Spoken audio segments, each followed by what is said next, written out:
যতই যাও না গয়া কাশী, যতই করো বৃন্দাবন, কৃষ্ণ নামে শুদ্ধ করো সবার আগে নিজের মন।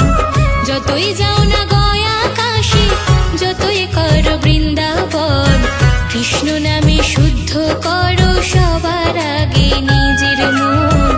কৃষ্ণ নামে শুদ্ধ করো সবার আগে নিজের মন।